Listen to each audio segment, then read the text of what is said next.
Welcome back to the High Five web series, where we bring healthcare experts to you all to answer 5 questions talking about key policy issues. It's been a busy year here in Washington talking about healthcare, and I'm really excited to have our guest, Ben Leonard, the Congressional Domestic Policy Reporter at Politico, with us today.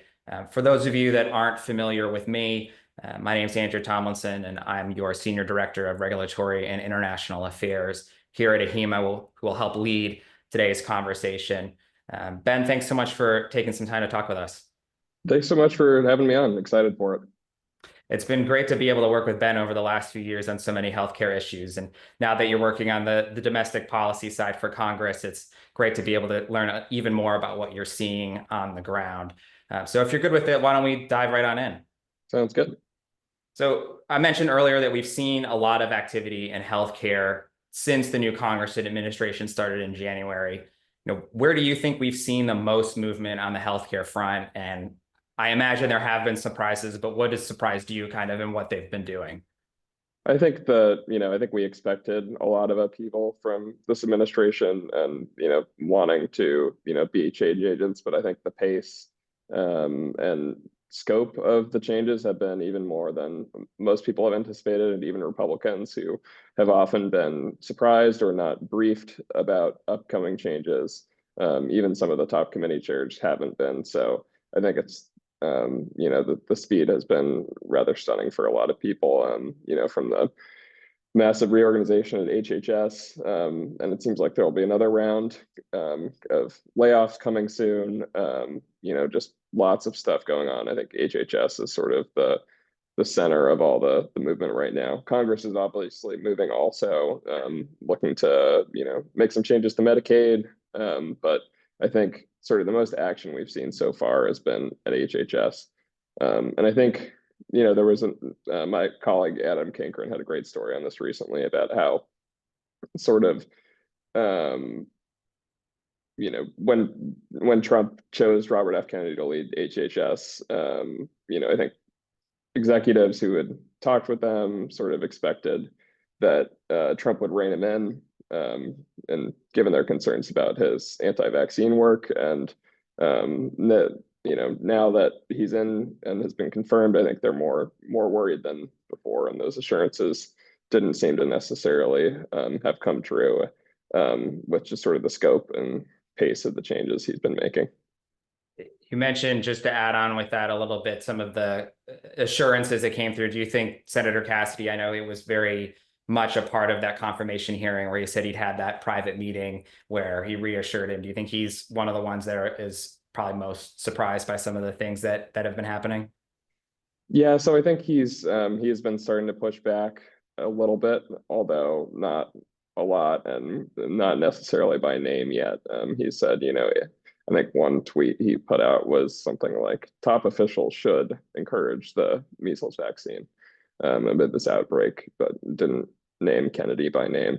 So, I'm sure that he has been a bit surprised by all this too. I think he learned of the reorganization at a breakfast the morning it was announced with some other senators. So, it's unclear exactly, if he's been keeping all of the assurances, although Cassidy has largely said that he's been keeping up with them so far. It's just a kind of every day it's sort of a new different piece of news, and it's kind of a wild swings, right? You mentioned the measles vaccine. One day it seems as if the secretary is saying one thing, and then one thing it seems like it's kind of in the same vein but slightly different, and it has been a little complicated to follow. You mentioned the reorganization. It was announced at this point a few weeks ago for how this major change and reorganization is going to happen at HHS, consolidating some agencies, creating new ones with underneath the larger agency as itself. We did see the reduction in force. You mentioned that we might see another one here soon. But how do you think it's going to change the way that HHS functions in Congress's eyes, at least? And is it going to change the way that the Congress may interact with HHS? And when do you think we might actually see that new operating structure? I've been kind of waiting for the announcements of how this is actually going to happen. And I'm just curious of what exactly is Congress thinking when it's seeing some of these changes, and kind of how has that played out in Congress? So I think the big takeaway is that they want more information. Senator Cassidy, wanted to give RFK Jr. a chance to sort of explain it. He was sort of gave a positive. The way in the statement he put it made it seem like he wanted to give RFK a chance to basically explain himself, but because he felt like the media was characterizing it unfairly. And I think there's some, in the House side, there's some interest in that too. Later today, there's going to be a briefing that I'll be staking out about the changes at HHS, but he really, hasn't released a full accounting of what's gone, what, yeah, what workers are gone, some of the exact changes, but we've sort of been able to piece through some of it. I think a lot of people in Congress are hoping that they get some more clarity from the administration on what's next and, what the broader plan is. I mean, we've seen, employees who are investigating things that like fraud in government health programs and ways to save money in Medicare and Medicaid, terminated, and people terminated at field offices that could lead to less oversight of Medicare Advantage plans, which Dr. Oz has signaled interest in. So I think, some of these, from our reporting, some of the experts are saying that, some of these changes could make it harder for HHS to do some of its core jobs. You mentioned there's a hearing today. Is this the one that they had talked about having the public hearing, or is this a private closed door hearing, or what is going to constitute that hearing today? Today is the 11th on the Friday. Yeah, so it's a closed door briefing with staffers. It's HHS staffers meeting with Energy and Commerce Committee staffers and staffers for the individual members too of both parties. So I think we'll probably get a better sense from, there may be some readouts that will come after that. So go check out Politico.com to get the latest on that. Because I know this is publishing later. So, but it doesn't appear that the Senate help public briefing with RFK, it hasn't been scheduled yet. So we'll see if and when that does happen. It sounds like that he had acknowledged receipt of the request from Senate help, but hadn't yet committed to a date or to coming. I know this isn't really in our question set we kind of talked about, but just for those members of ours that are somewhat new to following Congress or whatnot, you mentioned the briefings are with help staff and staff from some of the Senate offices and staff from HHS. Like, do you know how often do these kind of meetings happen? I imagine pretty regularly, just to kind of talk about issues or what's going on, or just provide regular updates. Yeah, so I think, generally these do happen fairly frequently, although it does seem like members of Congress, especially on the Democratic side, seem to indicate that this is happening less, and they're sort of bemoaning the lack of communication.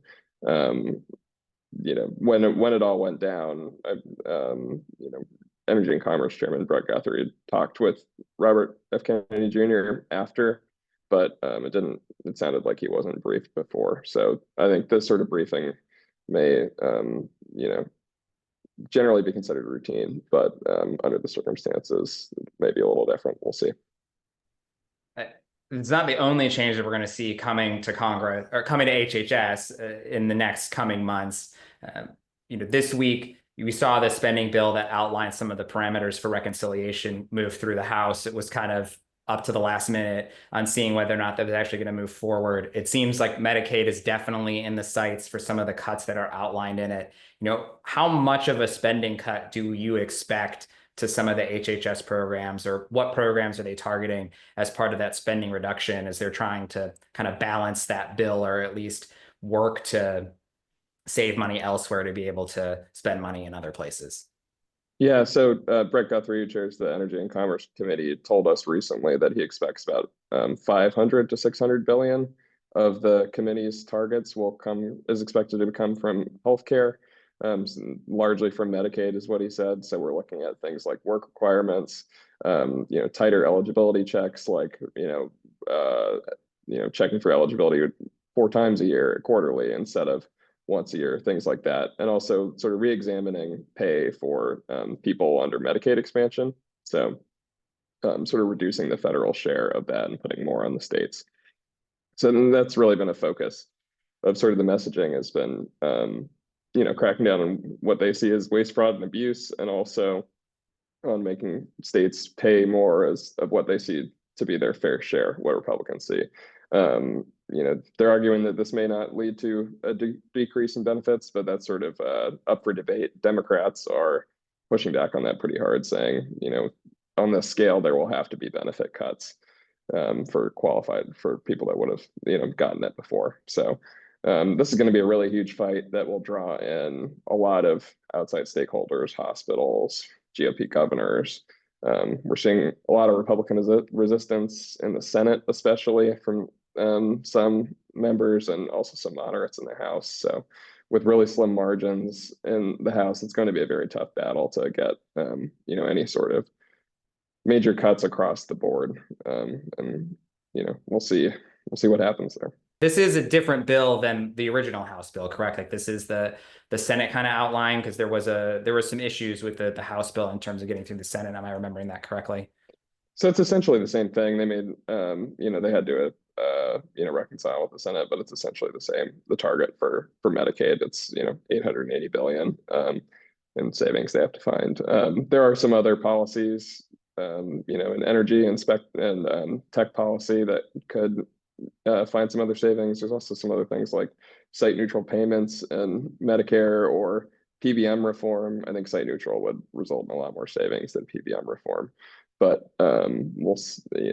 There are other policies outside Medicaid, but I think the focus will largely be on Medicaid.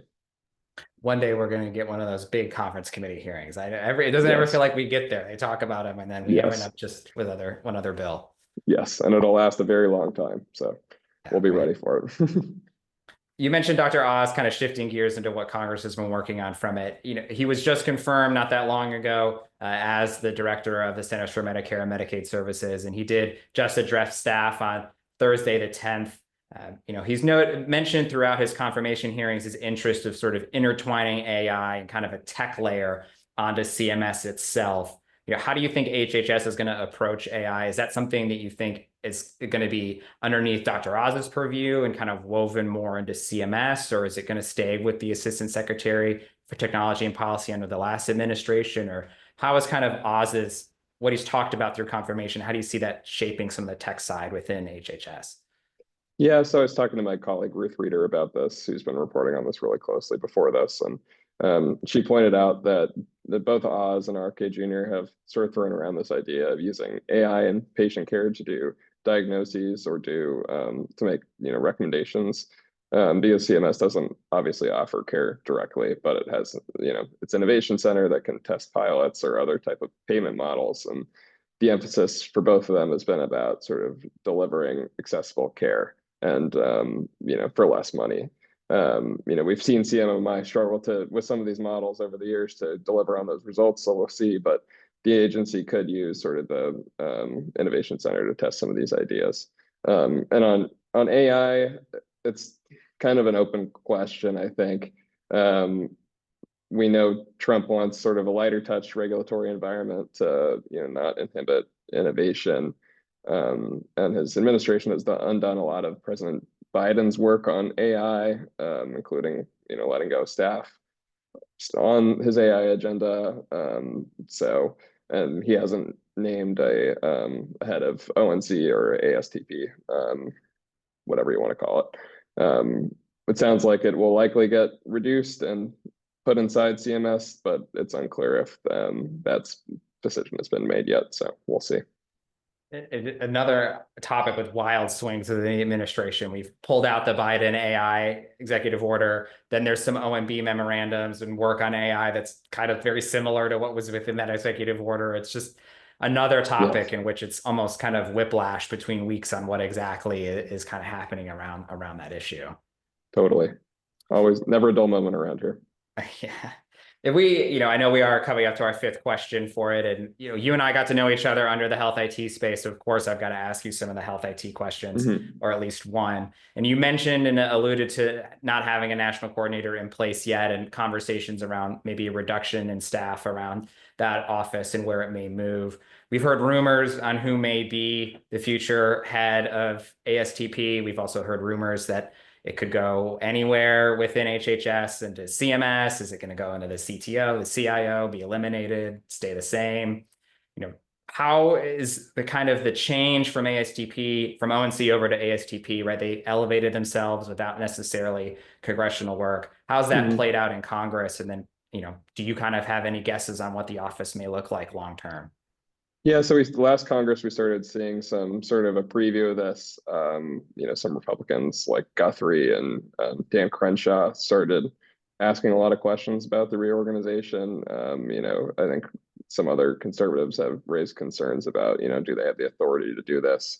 So I think the reorganization will definitely come under scrutiny, is my sense here. I think some of the people that have been discussed as sort of favorites to lead ONC would be Ryan Howells and Thomas Keene.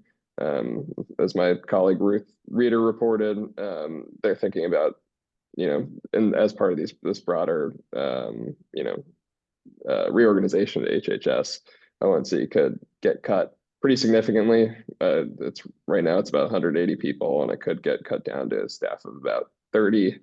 So definitely a much leaner ONC with whoever's in charge. So be interested to see on when and who they pick ultimately.